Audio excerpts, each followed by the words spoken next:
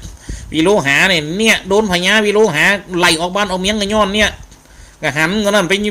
ข้างห้องมาถามเมียโลโอ้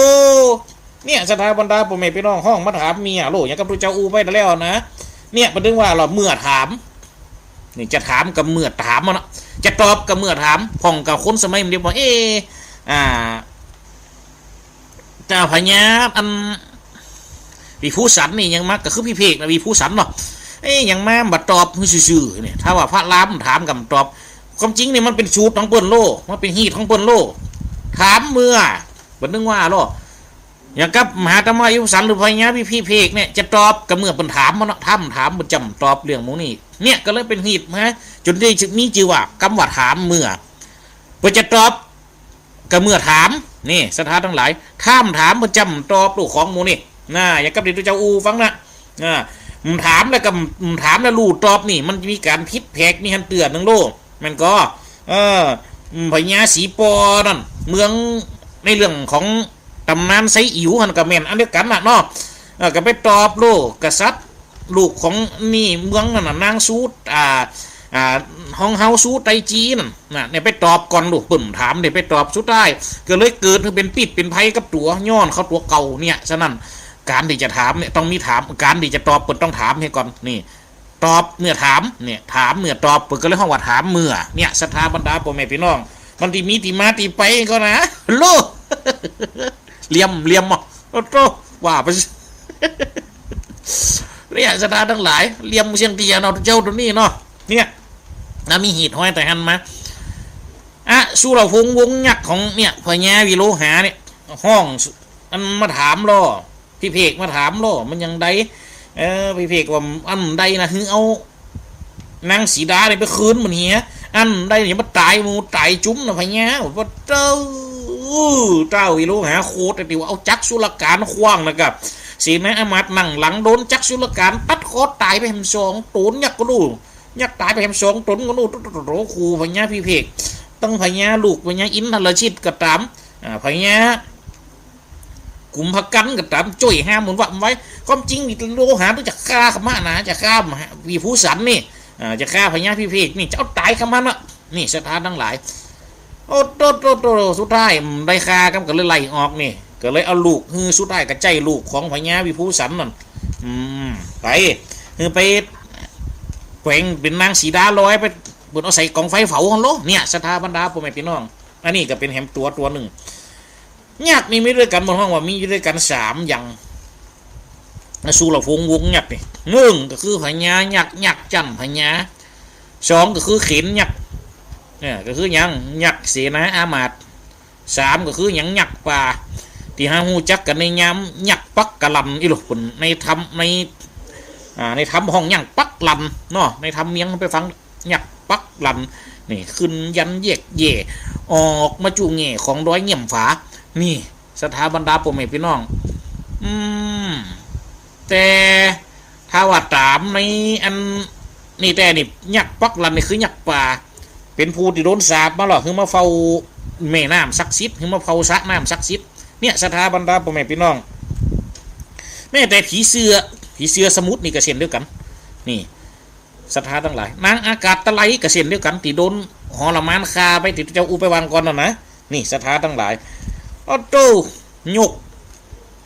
ทับไปหุบไปสู้ก่อนโลครั้งแรกนี่เอาไปสุดท้ายจนฮือพญาลูกเต้าพญาวิโลหานี่อินทรชิตนี่โอ้โตไปจูบสอนหนักเข้าบาดไปจูบสอนผมหมากลูกอันนี้ก็เลยจะเป็นทับใหญ่ที่สุดที่บรรยกมานะนี่สถานใดก็คือทับคมหมากนี่คนก่อนน่ะโตเอาอย่างมาบวงหนักเข้าบาดสปะสเปดนะหาวิธีกันนี่นะสถาบรรดาพ่อแม่พี่น้องจะเอาหุบทับจับเซิร์กกันนี่แต่กำเมียงทำเมียงเขานี่มีป้อนักเต่าหังปืนเต่าหังผักกลางในผักกลางนี่ตู้บูเด็ดเพชรมันบุญบักบุญไม้เนอยิงกระสนันปันปืนน่ะมีเพียพระลักแต่ในคำเมียงกับมีนะพระลักต้องสอนพุ่มแมดนี่อินทรชิตโยกทับมาลู่แปลงล่างเป็นพระอินทร์ก็นะเพราะว่าตัวเก่าเอาชนะพระอินทร์ขี่จ้างแม่มกำจ้างจะเป็นจ้างละวันโยกทับมาละสีตังหกม้ามัดโลดตอนนั้นโลด นี่ครูรุประมาจารย์ละสีตั้งหกกูครูกูค้นมาหมดโตๆคือเจอคือแถลงมาโลกเนี่ยสถาบันดาพ่อแม่พี่น้องมาสู่กับห้องละมานนี่จนห้องละมานมาครั้งแรกนั้นเอาสอนผมมาดหล่อยิงใส่พลักจุบสยบสลบตายไปเขาโลตอนนั้นนี่สถาทั้งหลายโอ้โลโลโลโลพลักสยบตายเนี่ยอังใดเสียนะมาแตกกันโยเอากระหามกูจึงว่าแล้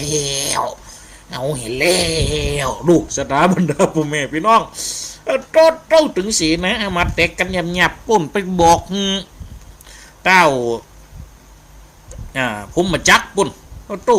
ผมมาจักกับพังหีบไปพอน้องนั่นเห็นน้อยโดนอินทราชิตยิงตายให้มันคุ้นนะ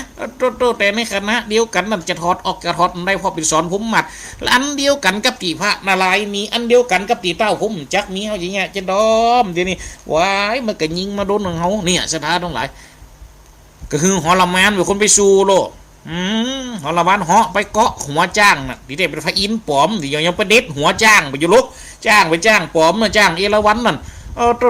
ยังไปฮักคอจ้างโลเนี่ยสถาบันดาพ่อแม่พี่น้องอันนี้อันเอาขังผักกลางเขามาศูนย์แต่กำเมืองเขาก็ว่ามีนี่สถานทั้งหลายกำเมืองเขาเนี่ยเล่าไปเพียงที่ว่าปิงเกาะหน้าผากโปโลเนี่ยอย่างกับเจ้าอูไปขับตะแล้วเวลาตะแล้วชั่วโมงตะแล้วนี่สถาบันดาพ่อแม่พี่น้องนมันดายักขะหมูนี่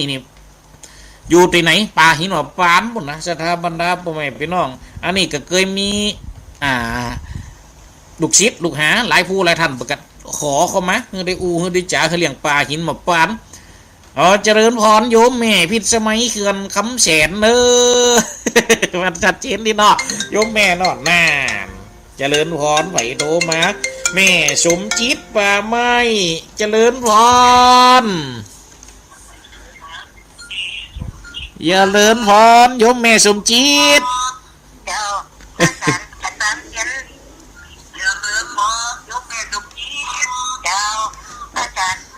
โยมแม่รีเสียงวิทยุลงสักหน่อยบ่เสียงว่าสะต้อนวะพี่สาธุเตียนเนี่ยเอาซื้อดีสำเร็จได้ก็ได้กาถ้าจะตามนะซื้อตีสำเร็จก็ได้เดียวปุ่นมีบริการหมดเนาะโยมแม่เขาก็ต้องได้รอคนเดียวเนาะแม่นละเดี๋ยวนี้สมัยต้องได้รอคนเดียวปุ่นมีเป็นสำเร็จเล่มหน่อยมีใหญ่มีถ้าอาจารย์เอาไปวันไหนหรือว่าอาจารย์เอาฮะอาจารย์เข้ามาเอาได้ก่อนได้กาได้เดี๋ยวก่อนอันวันนี้วันอย่างวันติดวันนี้วันติดอยู่เนอะวันติดไปวันไหนดีคะถ้าว่าเดี๋ยวครูเจ้าจะไปบรรยายในเวียงยุงเก่าไปบรรยายอำเภอแม่เมาะวันที่16โยมแม่วันที่16ไปบรรยายแม่เมาะ19กับไปบรรยายแม่ท่าสะดวกวันไหนก็บอกได้เนอะโยมแม่เนอะอยากใส่หัวจะแม่ไปวันไหนที่จะมันเข้าวันเสาร์วันไหนวันเข้าว่าษาวันที่20เข้าว่าษาวันที่20นะโยมแม่เนอะเข้าว่าษาคุณบานเขานี่นะวันนี้วันที่จะได้พระอาจารย์วันนี้วันที่7อยู่ดูวันนี้ที่7วันนี้ที่7วันที่7ครับวันนี้ที่7อยู่เนอะโยมแม่เนอะที่7ที่8วันจันทร์ที่9วันอังคารที่10พุธที่11ฮัท12ศุกร์13เสาร์อาจารย์ครับอาจารย์จะมาเอาคนเดียวหรือว่าแม่ขึ้นไปเอาไปตามเลยเอาโยมแม่สะดวกยังไงฮะจุนี่ไปได้หมดถ้าจะไปเอาคือไปเอาก็ได้อาโยมไปวันเสาร์เนาะพระอาจารย์อยู่ป่ะได้ครับวันเสาร์ก็ได้อยู่วันเสาร์ผมไปไหนเก่าวันเสาร์พอดีละออนมันนี่เนาะมันไปทำงานกันน่ะ ครับได้ครับ อาจารย์ท่านเจ้าไปเจ้าจะโทรหาพระอาจารย์นะขึ้นไปประดูนะ สาธุได้ครับได้ แค่นี้จะได้บอกอาจารย์โอ้เนาะ สาธุ เจ้าเนาะอาจารย์เนาะ ได้เด้อเจริญพรโยมแม่ เจ้าวันเสาร์จะเอาเทียนไปตอนนะอาจารย์เนาะ สาธุได้ครับ จ้าโอ้จะแม่สาธุเจ้า สาธุ เจ้า ครับอยู่ดีมีสุขอายุมันยืนยาวนะโยมแม่เด้อครับ เจ้า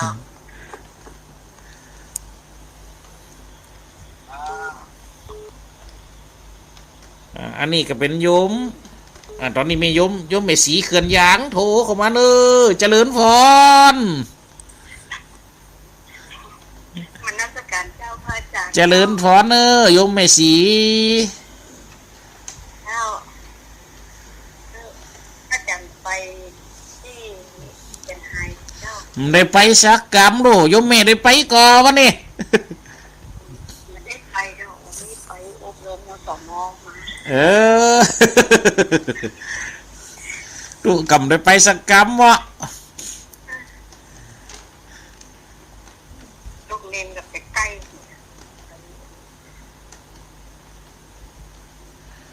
ในพระนคร แหละกำได้อวนไอ้วันการนี่กัตมาตันอยู่ก็หาจะออกรายการด้วยกันนี่ลูกเน้น เราเพิ่งมาวันจันทร์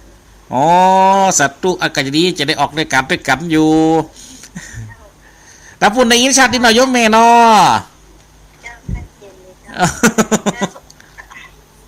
อาจารย์เจ้าเดี๋ยวนี้จะไปประกวดนั่นนะ ฮะ จะประกวดที่ปุ่มหลวงนะ เอาเน้นไอ้ได้พ้นนำเดี๋ยวนี้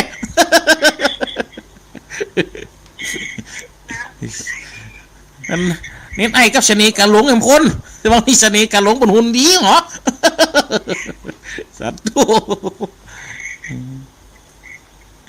น่าไม่โอเคหัวเลย เอ้ยวันนึกว่าสปะเน้นไอ้นะ ไม่ว่าวันเดียวนี้จะไปเรียนหนังสือแล้วจะไปวัดเทพบุตรที่ปุ่มหลวงเลยให้หัวอาจารย์เจ้า ครับ แต่ต้นบุตรเจ้า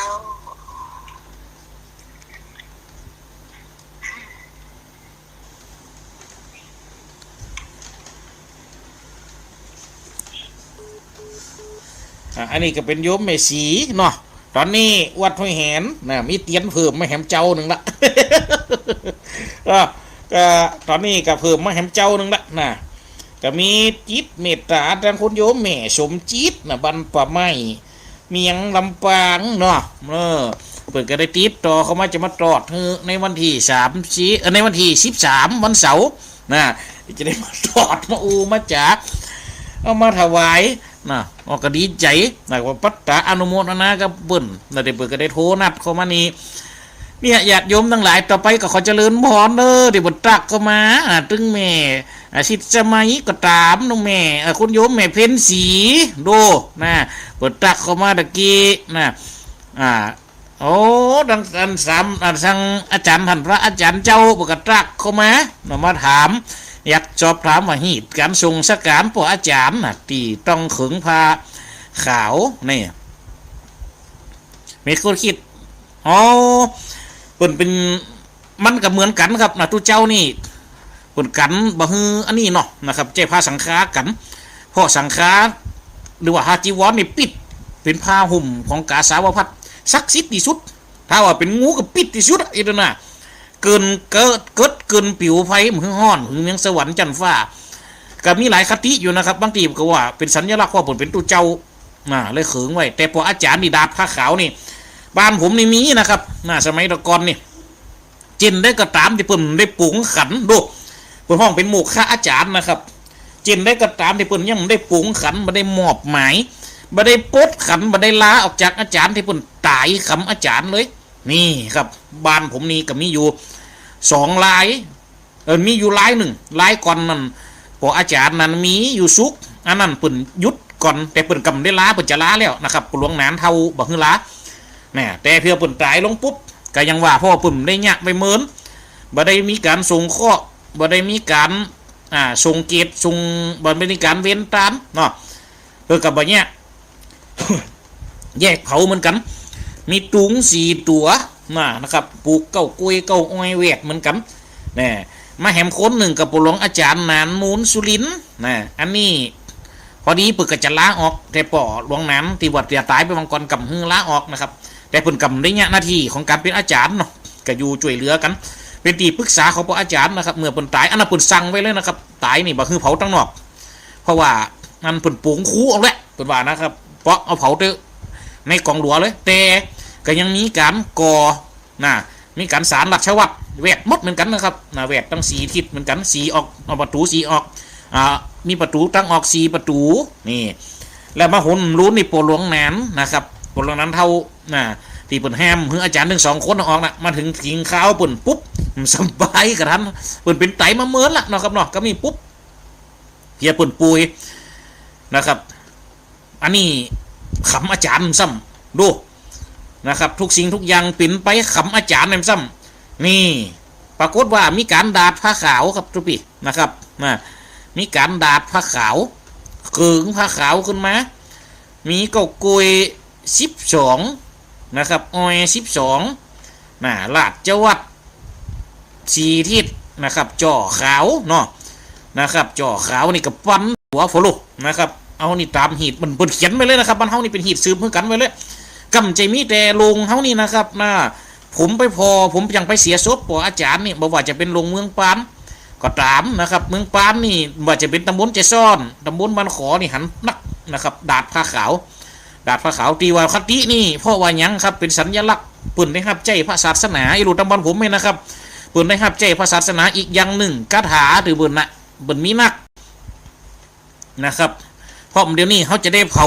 10 ประกุลที่10 ประกุลบุญคาถาที่มันเฮียนไปนะครับเขาจะได้เผาไปพร้อมปืนปืนเลยเป็นสัญลักษณ์นะครับบอกถึงบัดเต้าขั้นว่าเป็นตัวเจ้าครับแต่กระเฮียนมันนักเป็น10 ประกุลคาถาเพราะฉะนั้นก็เลยใจผ้าขาวเตาะกัน2 ผืนนะครับเดี๋ยวผ้าขาวเตาะกัน2 ผืนขึ้นเขิงไว้คือเป็นสัญลักษณ์กันไว้บ่ฮือ10 ประกุลบ่ฮือนั่นห่อนไม่นะครับแต่อันแถมตัวหนึ่งก็คือว่าเป็นสัญลักษณ์นะครับว่าปุ่นได้รับใจพระพุทธศาสนาได้เป็นอาจารย์หรอนะครับได้เป็นโมกขะหรอตั้งวันห้องเฮตั้งใจโฮมให้ห้องโมกขะอาจารย์นี่นะครับเป็นห้องว่าเผาแบบโมกขะอาจารย์เขิงผ้านะครับตั้งเพเขิงผ้าแต่ว่าจำมีเครื่องสูงนะครับจำมีเครื่องสูงจำมีชัดเนาะครับเนาะจำมีชัดจำมีปัดเก้าเจ้ามอนเหมือนตุเจ้านะครับมีปัดเก้าเจ้ามอนถ้าว่าเป็นนักบวชแล้วไม่ได้ซบเน้นนะครับไม่ได้ซบเน้นยังมีนะครับปัดเก้าเจ้ามอนละบางวันสัตตังกับปลุกขานี่มีนะครับแม่แต่วัดผมแต่เหมือนตุเจ้าบัจเจเจ้าอาวาสนะครับตายเป็นตุเจ้าบนบวชมาได้13 ภาษาจืดตุปีสมคิดธีระชิตโตตุปีสมคิดแต้มดื่มตนก่อนเป็นผมเป็นละอ่อนปุ่นมาเป่งกันนะครับคนเราคนเกมอยากตายปุ๊บเปิ่นตายวันเข้าพรรษาพอดีโลนะครับเข้าพรรษาพอดีเอาศพมานี่วันแฮมนะครับวันแฮม8 ค่ำเนาะเปิ่นตายวันเข้าพรรษาเอามาได้เตี่ยแฮม8 ค่ำบุญพักศพไปโรงพยาบาลก่อนนะครับวันแฮม8 ค่ำ1จะเอาศพมาถึงก่อนเปิ่นฟังธรรม มาถึงก่อนเปิ่นฟังธรรมกันนะครับตกลงปุ๋งใจกันไปเสียวันที่5 มกราดูเปิ่นตายเดือนกรกฎาไปเสียวันที่5 มกราปรากฏว่าปุ่นมาเป่งหลัวเลยนะครับเป่งหลัวดอกไม้จันทร์สมัยตะกอนนี่ปุ่นเขากับปุ่นมันก็มีขายนะครับแต่ปุ่นว่ากันมาเอาไม้สลักเนาะมาเต็งนะครับมาเต็งเป็นแผ่นก่อนแล้วก็ใจเตากำบี้นะครับหูดนี่ไม้สลักพ่องไม่กุ๊กพ่องนะครับเดี๋ยวสมัครใจไม่สลักหูดนะครับวิ่งไปแซดแล้วมาตบคนเอาแกเป่งเป็นบางวันดูเป้นะครับเป่งเป็นบางวันดอกจันนี่4 อันโตผมเป็นละอ่อนผมเป็นเน้นม.3 ม.4เนี่ยไงนะครับเนอะโตสูงบนมุนนะครับโตแหมกันไปอย่ากับโคตรานนะครับแต่เป็นแปลงเป็นบางวัน4 บางวันฐานนี่ปรากฏว่าตอนนั้นวันเผาฝนตกนะครับเนี่ยเลยแก้ไขนะครับเอาฐานเอาหยังออก บางวันดีเสียหายนะครับตอนนั้นแกหิมตันเลยนะครับเพราะว่าฝนตกห้ำตี3ปลายผมยังจำได้ติดหูผมต้อมเดียวนะครับเป็นห้องกันโอ้ฝนตกนะครับฝนตกลงมาแห่ใหญ่เลยเดือนมกราแต่เดือน4แต่ครับตึงหนาวตึงฝนตกโอ้คำภาษาบุญภาษาสมัยนั้นมีพัดลมแล้วนะครับภาษากลางพัดลมแล้วมดแต่ยังว่าเป็นบางวันดอกจันเป็นหลวมอย่างนั้นรวมมดนะครับปรากฏว่าปุ่นมาแย่กันเมื่อคืนนั่นเลยนะครับมาช่วยกันแก้ไขเมื่อคืนนะลูกลองเกิดว่าเตอะนะครับเมียกไว้มาช่วยกันแก้ไขเมื่อคืนมูดีใส่เข้ากองก็ใส่ไปยุคนั้นโอ้ฮอปุ่นดีอินดูนะครับเฮียเนี่ยก็น้ำย่อยแน่ย่อยตามาแก้ไขบางวันกันเมื่อคืนถอดออกมาคือเป็นเลียเป็นบางวันน้อยนะครับเอาไปเผาพอมันยุบลูกสมัยตะกอนปุ่นจะเอาก้าวอย่างหูติดเท่ากับหูเนาะสมัยเดียวถ้าเป็นสมัยเดียวจะง่ายนะครับพอมีก้าวปืนก้าวแทงนะครับเจ็ดติดอย่ามันง่ายแต่มือนี่ถ้าจะก้าวละเฮกอย่าผมก้าวเลยนะก็ก้าวเขาเป่งเหาะลวกอุ่นไว้ตกเนี่ยเพิ่งนะครับโอ้คนเฒ่าคนแก่ฟงก็ให้กันเป่งกันไม่นะครับเอาตันวันนั้นเลยนะครับดูเอาตันเมื่อคืนนะดูแฟมตกแรง4 โมงนะครับเป็นทำพิธีเผากันยังได้ใจอยู่นะครับบางวันผีขึ้นมาใหม่หมดดูเนี่ยครับถ้าไปซบดูเจ้าเนาะถ้าไปซบดูเจ้าจะมีเคียงสูงมดผมมาพอนะครับปัดก้าวก็มีหรอแต่บนเขามดนะครับตึ้มได้ออกมาแห่ไปถึงว่าสมัยตะกอนนั่นลากเนาะนะครับวัดผมนี่ลากสั่งประสาทลูกเมืองเชียงใหม่ของเมืองวัดของน้ำเป๋ลงท้องมาก็เลยสมัยตะกอนหลัง9,000ดู3 สดเต็มเจน่าไข่นะครับ3 สดเด้งท้องหลากออกไปถึงฝนตกใช่ไหมฝนตั้งแต่ตกในที่3 เลยมันยากนะครับเต้าถึง3 ทุ่ม 4 ทุ่มไม่คืนกันลูกยังจำได้อยู่นะครับหลากกันเป็นลากเส้นล่อเป็นล่อเล็กของวัดตรงข้ามะกวงมันคมนะครับหลากลมโปเจ้าบ้านก็ช่วยกันหลักไปจ้านั่นนะครับเอาไปถึงตีเผาจนได้ยกลงใส่นะครับกองหลัวเผากันใจบอกไฟใจอย่างสมัยตะกอนทุกสิ่งกูยังแต่ถ้าเป็นของอาจารย์จะมีครับผมมาสังเกตเพราะอาจารย์เท่าบ้านเท่านี้กับมีชัดนะครับชัดมีชัดมีแต่เฉพาะก็กุยก็โอยนะครับอันนี้มันเจกับอาจารย์มั้งนะครับสลากับมีเห็นไหมล่ะบ้านผมด้วยนะครับบ้านผมมีสลากันเนี่ยเผาตั้งนอกเหมือนกันแต่ราชวัตรจำเต่ากับของอาจารย์เนอะนะครับราชวัตรจำเต่าของอาจารย์ราชวัตรจะมีแค่3 ประตูถ้าสลานะครับราชวัตรจะมีแค่3 ประตูเพิ่งตั้ง1ที่ว่าคนเข้าเพิ่งน่าจะตึ๊ดตันนะครับราชวัตรจะมีแค่3 ประตูรถจากเก้ากวยเก้าอ้อย12จะเหลือแค่4นะครับบ้านผมไปเก้ากวยเก้าอ้อย12จะเหลือ4นะถ้าพออาจารย์เก้ากวย4อ้อย4ปลูก4แจงนะครับราชวัตรจ่อกำจะถึงปั้นลกนะครับจ่อ300วันนี้มีสลากันแล้วนะเป็นสลาอันนี้สลาตัดเฮียนสลากูซิงกูยังนะครับตัดหอตัดเฮียนแปลงหันแปลงนี้เผาตั้งนอกบุดนะครับเอาไปเผาตั้งนอกนี่ใส่ประสาท3 ยอดก่อนนะครับใส่ประสาททั้งที่นี่เมืองเนาะยังมีคนเจียเรื่องใส่ประสาทยังมีคนเจียเรื่องยอดประสาทอยู่นะครับอาจารย์เนี่ยยังใส่3 ยอดขึ้นไปอยู่บ้านผมนะครับบ้านผมยังใส่อาจารย์นี่ใส่3 ยอดขึ้นไปอยู่โนนะครับ แล้วก็อาจารย์เท่าๆแต่นี่เรียกกับ7 ยอดนะครับ7 ยอดขึ้นไปอยู่แต่จะยอดจำสุดเก้าสุดปลายเปิ้นจำเปิ้นว่ามันมียอดเถียวเนาะคนเก่านี่เปิ้นว่ามียอดเถียวครูบาอาจารย์นี่ยังใส่อยู่นะครับป่อครูนี่สอนหนังสือนี่ถ้าตายไปนี่ใส่ภาษามียอด3 ยอดขึ้นไปอยู่แต่จำมียอดเถียวขึ้นไปตึกชัดนะครับถ้ายอดเถียวนี่จะเป็นตะเมินสภาษามันเก่าจะหันหนักเหมือนกับผูกที่ผมเคยเอาลงไปใน Facebook เตือนหนึ่งที่มีประสาทของปออาจารย์คนหนึ่งคนตายอันนั้นใส่ยอดเถียวนะครับชัดขึ้นไปปุ๊บกระตอยอดเถียวมันกับยอดเถียวนี่ยอดก้อมนะครับก้อมกระดวมันเป็นตอมันยอดเงาเนาะนะครับขึ้นไปเนี่ยนะครับถ้าว่าเป็นอาจารย์นี่จะถ้าเป็นสมัยมันยอดเถียวจะมีละเพราะมันเกิดต่อสายไฟนะครับตั้งแต่ใส่3 ยอด7 ยอดวันนั้นแม่ของท่านพ่อครูวัดตรงค้านะครับที่ได้ส่งสักการไปนั่นนะกะเป็นระดับแม่พ่อครูเนาะพระราชทานเพิ่งศพก็ยกระดับขึ้นเต่าอาจารย์นะครับ7 ยอดครับแม่นแล้วครับ9 ยอดนี่จะเป็นเจ้านายกับทุกเจ้าหัววัดครับวัดผมนี่มีปราสาทอยู่หลังหนึ่งมีหูปรากฏว่าตอนนี้หายกระเซาะหากันอยู่นะครับเป็นปราสาท9 ยอด ขอชื่อว่าหลวงตุลุงของตุลุงแค้นนะครับธรรมลังกาโล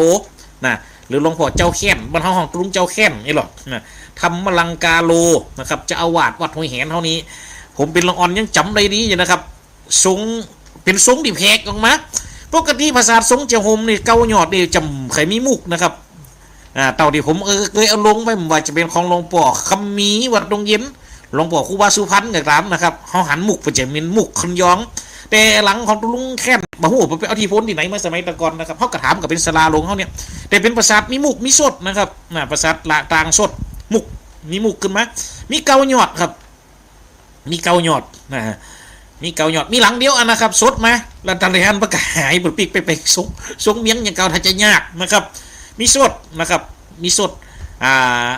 มีมุกนะครับมีนามุกออกมามีจัตุรมุกเป็นภาษาจัตุรมุกนะครับแล้วมีหยอดย้องหลังมุกแล้วก็ขึ้นไปกับเป็นจัตุรมุกให้เหมาะนะครับเป็นจัตุรมุกซ่อนกัน3จันนะครับแต่สดเดียวนะครับสดเดียวจัตุรมุกขึ้นไปซ่อนกัน3จันนะครับจันกลางมีหยอดหนึ่งจันลงมาจันลุ่มนี้มี4หยอด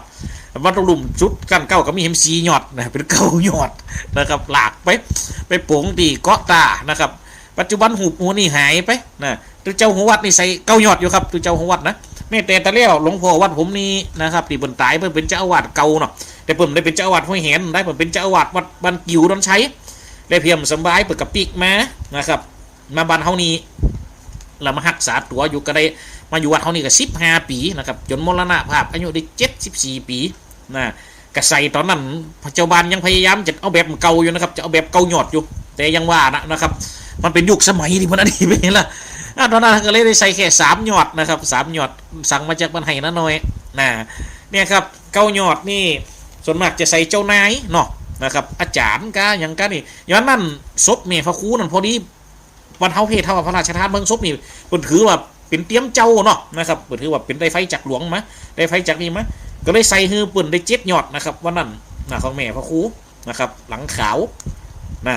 ใส่ภาษา7หยอดนะครับ7หยอด12เสาแล้วเอาเสาเปียบเขาเตรียมนะครับคือเป็น16ต้นอะไรแปลงเปิ่นนะครับความจริงมันจะเอาแต่พระครูแต่มันจะเอา5หยอดแล้วนะแต่โค้งมันมีโค้งมันมี7ทันแล้วนะครับอีกอย่างหนึ่งถ้าว่าไปโค้งหยอด5หยอดจะได้ตีไหมผมก็เริ่มจ้างไว้จะได้เนาะเอาโค้ง7นี่บอกมันมีทันแล้วนี่นะครับเนี่ยนะครับเพราะฉะนั้นมันก็มีเป็นความเจือนะครับอิทธิพลความเจือเข้ามานี่เดี๋ยวนี้ลองฟังทำผมจักนี่นะครับวันเดี๋ยวผมจะเล่าไปเดี๋ยวนี้กำลังถึงตอนตีนะครับวันที่พญาวิโรหาตายนะครับพญาวิโรหานะครับเกิดละโลกา10 หัวเขาเนี่ยนะครับตายตีโดนธนูของเต้าผมจักนะครับมีในวันละนะถึงการส่งสการต้านขาบนะครับแต่ผมคิดว่าเป็นอิทธิพลภาคกลางเนาะนะครับหลักประสาทนะครับหลักวิจัยยันตะประสาทนะครับไปใส่อันนี้ไม่ใส่ประสาทใหญ่เห็มหลังนะครับในทำเลยว่าจะปึ้งก่อนนะครับเอามาพอแต่คนที่ให้อิทธิพลภาคกลางปกติคนเมืองเขาจะหลังเดียวหลักไปเผาเลยแต่นี่เป็นพันละนาถึงประสาท2 หลังนะครับอันนี้เป็นพันละนาถึงประสาทถึง2 หลังก่อนนะครับหลักเห็มหลัง1ออกจากประตูเวียงนะครับหลักหามซบไปตั้งแต่หามซบไปเขาเวียงนะครับเอาตีสนามหุบไปเขาเวียงเนี่ยผลพันละน้ำนะครับนอนะครับหามนะครับหามไปเอาตีนไปก็เหมือนกับเนี่ยนะครับการส่งสกัดทางคนเขาปัจจุบันคนเวียงเนี่ยอิทธิพลเป็นเอามาห่วมกันครับเนาะหามตีนนะครับหามตีนปุ๊กเขานะครับไปสู่บ้านสู่เมืองไปถึงฮันเลยปุ๊บแอบองค์สงเกียรติเก่าหรอปุ๊กหนอเจ้าขึ้นนั่งดูนะครับใส่โกดโลนะครับปุ๊กหนอเจ้าขึ้นนั่งฟ้าสุกำ3 สีบ่ามดนะครับนอผ้าสุกำ3 สีขาวแดงมีหัดรอบนี่ประดับออกด้วยลายทองนี่เป็น3 สีนะครับมีขาว1แดง1และลายทองทางนอกแคม1ดูท้องฟังเด้อครับในของหมูนี่มันเป็นศิลปะที่มันอู้กันมาเล่ากันมานะครับนอเอามาฟังแต่ผมได้จดไว้ถึงต้นฉบับจะหายแต่ยังแฟนหน่อยดิผมได้จดนี่เพราะผมทั้งขั้วหมูนี่ครับสมัยตะกอนนะอันนี้มาถึงส่วนอื่นมันจะเหลียมันจำเหลียแต่ผมได้จดในตัวนี้ผมก็เลยยังไม่อยู่นะครับไอ้สมัยตะกอนดูเขาได้หุมหรอเลี้ยงภาษานะวันที่กระจดไปนะครับไว้ห้ำอันนี้เลี้ยงภาษาของเต้าวิโรหาเนี่ยกระห้ำนะครับปัจจุบันเนี่ยจะปึ้งนะครับผมว่า เอาไปเฝ้าตรงนะเอาไปเฝ้ากลางตรงข้างขอกนอกเวียงลูกป่นกำเจาะกำเป้งเมืองปิ่นปองนะครับจักออกหล่องตัวตางนี่กำมันจัดม่วนนะครับแต่มาฟังเอาไปเผาหรอกครับมีเสนายักษ์ด้วยเอาสิงนะครับเอาหลักจะสีมันก็นะครับมาหลากด้วยหลากจะสีเตรียมโหลดหลากจะสีเตรียมโหลดนะครับหลากจะสีสมัยนั้นเป็นเจหลากจะสีเก้าตัวก่อนนะครับหลากศพของเต้าวิโรหานี่นะครับเดี๋ยววันงานเดี๋ยววันนี่ตาทำผมมาจักจบถึงตอนนี้เดี๋ยวผมจะได้เล่าเข้ามาแล้วผมจะได้ว่าเป็นกำนะครับว่าเป็นกำน้ำกำทำมือฟังด้วยนำมาเผื่อกันนะครับมาเผื่อกันมาแบ่งให้กันเนาะเพราะฉะนั้นตอนนี้สถาบรรดาพ่อแม่พี่น้องดูตะกี้เล่าเลี้ยงเต้าวิโรเล่าเลี้ยงเจ้าโฮบทับจับซึกเต้าวิโรหาโซดมานะครับพ่อว่ามีไผถามเปิดถามมาก็ต้องตอบเนาะเพราะฉะนั้นนะครับประเพณีแต่ละตีแต่ละแห่งเนี่ยเปิดถามมาเขามาก่อนเขาก็ได้ตอบเพิ่นเลี้ยงปลาหินปานนะครับของอันนี้ลูกศิษย์เก่าในปัญหามันนี่ก็ยังได้ตอบไปกับเรียนนะเพราะฉะนั้นเขาก็จะสอดแทรกกันไปเจี๊ยเราพอเหตุการณ์พวกนี้มันเกิดขึ้นนะครับอย่างกับนี่ก็เรื่องผมมาจักนี่ก็เกิดในวันนี้เหมือนกันนะครับนอกกุ้งลุงกาขอบข้างปลาหินมาปั้นเหมือนกันนะมันก็นี่โหตั้งขึ้นสู่เขาปะสุมินกับเขาไปทั้งหินปลาหินปั้นนะรถเนี่ยเพราะฉะนั้นสถาบรรดาพ่อแม่พี่น้องในบางส่วนในบางอันที่มันพยายามผนวกจักมาอูด้วยกันใดอัตมาภาพกับพยายามจะจักเข้ามาอูเข้ามาจ๋าอันนี้ได้เป็นความเจือที่มันถามมึงมาอัตมากับพยายามจักเข้ามาอูเข้ามาจ๋าคือได้เป็นเกตความหูเล็กๆน้อยๆเขาจะไปคิดว่ามันเป็นการหลงตั้งไปในการอูเขาจะไปคิดจะเนาะญาติโยมทั้งหลายเขาก็คิดว่ามันเป็นเกตเป็นการแลกเปลี่ยนสิ่งองค์ความหูที่เอามาอูเอามาจ๋ามาพันละนากันได้ฟังกับปอแน่ๆปอเอาตัวเก่าแบบเนี้ยเพราะฉะนั้นเนาะญาติโยมทั้งหลายวันนี้เขาก็ได้อูได้จากมอกสมควรแก่เวลานะเรียนี่ไปแหมกะ5 นาทีอากาถึงหัวนะนาฬิกาเขากำจะแค่ดีนะเนี่ยจะเขาได้ปะเขาได้ปุ๊บเขาได้ประสบอูจ๋าเขาได้หันเงินมาเนาะสุดท้ายอินทรชิตเนี่ยสถาบันดาพ่อแม่พี่น้องยักษ์มันเป็นลูกของเต้าวิโรหาเนี่ยก็ได้จบชีวิตนะสถาบันดาพ่อแม่พี่น้องก่อนที่จะจบชีวิตก่อนที่จะลาจากก่อนที่จะพากจากโลกาอินทรชิตก็ได้สู่ของคอสุมอกขอสุมาเต้าวิโรหานะเต้าพรหมจักรไงพอหู้ก็รู้ว่าเป็นพระนารายณ์ลงมาเกิดแต่ก็แฮมได้พอยังว่าเนาะตัวเป็นเจี้ยสายลูกยักษ์จะต้องจำเป็นต้องได้ช่วยป่องานแม่นถึงตัวเก่าจะตายก็ตามดูฮอลมานฮักสมเหาะไปบิดเกี่ยวคอจ้างดูสตาบรรดาพ่อแม่พี่น้องเสนาอามาตย์ยักษ์ทั้งหลายทั้งมวลแตกกันหยับเพราะหัวนาตายละเนี่ยสถาบรรดาพ่อแม่พี่น้องไอ้ยังก็ตามมันจะต้องมีเก้าไอ้ยังก็ตามมันก็จะต้องมีผู้นำนี่ก็เช่นเดียวกันนี่อยากว่าผู้นำตายเสนาอามาตย์ยักษ์ทั้งหลายก็แตกกันไปเรื่องนี้ไปทูลหาปุ้นเต้าวิโรหาลังกา10 หัวปุ้นเนี่ยสตาบรรดาพ่อแม่พี่น้องก็เลยเกิดเป็นเหตุการณ์โดนบันดาลมาเหตุการณ์นี้จะใหญ่ขึ้นเห็นไหมตั้งตัวนี้ไปทับต่อไปนี่เขาจะอู้กันนี่เป็นทับที่ใหญ่ที่สุดนะสถาบรรดาพ่อแม่พี่น้องเป็น3 ทับเป็น3 ทับจะมาฮบกับทับของพรหมจักรองค์เดียวนี่พอนะจะชนะโหนี่เต้าพรหมจักรจะก้านก็ว่าเต้าวิโรหาจะก้านเอามาฟังทีสถาบรรดาพ่อแม่พี่น้องเหตุการณ์หมู่นี่มันเป็นเรื่องที่เป็นเตียงขึ้นมาเพื่อให้ความมีอรรถรสในการรับฟังเพราะฉะนั้นสถาทั้งหลายชั่วโมงในวันอาทิตย์ที่14มาเจอกันใหม่นะเพราะฉะนั้นห้ามฟังละกันเตือฟังนี้ละกันเตือฟังนี้ไว้ก่อนแน่นก็เพราะฉะนั้นอยู่ด้วยกันไว้ก่อนตั้งมดตั้งม้วนนี่จะไปจบเห็นในชั่วโมงใดเขาก็รอพอไก่เข้ามาละบูเด็ดเห็ดมันมาเดี๋ยวน้อยละเนี่ยปีนี้ทำกลางภาษาเขาวัดหัวแหนเท่านี้กับผมมาทัดหน้าเว้นนะแต่ละวัดก็จะติดเหมือนกันอยู่กันนะครับเนาะเพราะฉะนั้นปีนี้ตอนนี้กระตั้งแม่สมจิตนะครับกระติดต่อเข้ามาจะมารวมทำบุญในวันที่13นะเอาเปลี่ยนภาษามาถอดทำวันนี้ก็จะได้เล่มเดียวเลยปีนี้ก็ได้ปีแรกนี้ได้ยีนะครับจะเตรียมอยู่2 เล่มโซลาเซลล์2 แผง2 เบิ้งนะครับเนี่ยครับเพราะฉะนั้นปีนี้สถาบรรดาพ่อแม่พี่น้องขอบุญขอกุศลหักสมหักษา เขาได้ทำบุญห่วมกันมากับเป็นฤทธิเตจะตะบะทำส่งดลบรรดารักสมรักษามีความอยู่ดีมีสุขวุฒิจำเริญจุ่มเนื้อเย็นใจอยู่ห่างจากภัยอยู่ไก่จากเวนหนีจากบาปมีอนุภาพภาพแพ่ชนะข้าศึกสัตถลูบุญกำบุญจูหิมากล้าขึ้นหิเงินขอเฮือได้เงินหิท้องขอเฮือได้ท้องสมใจปองสมดังใจไฟ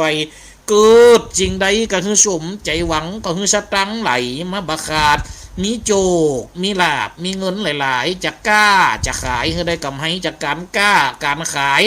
ต่างๆนะเนี่ยให้ได้หัวได้งาเนี่ยนะขอให้ได้เข้าลูกหลานตันเต้าว่าถ้วยฟังกำลาบขอให้ได้เงินหมื่นตื่นขอให้ได้เงินปันฝันขอให้ได้เงินร้อยเก้าจะน้อย10จะน้อยก็ได้กำแสน200,000 นะบุญโปรแกรมไหลแลเพียไปรักษาเงินคำไหลหลังทางเข้ามาปลาดุดจะดังน้ำในมหาสมุทรกงกาบ่ได้หือแหงไปเสียยังหาดบ่ได้หือขาดไปเสียยังวังจะตั้งก็จะได้หือขาดกระเป๋าจะแก่จะเท่ากับเป็นคนมีกำลังวังชาแข่งขากับปวดตัวกับบะเมยบะไข่อยู่เป็นลมโพไซกับลูกกับหลานอายุมันยืนนานสลีตีขาเตียงเต้าร้อยสาวกับเข้าภาษากูโคกูคนเนยกมือไว้สาคุบาสังขเจ้าจุดโดนจุดองค์อยู่ในฟัง ขณะนี้เวลา 19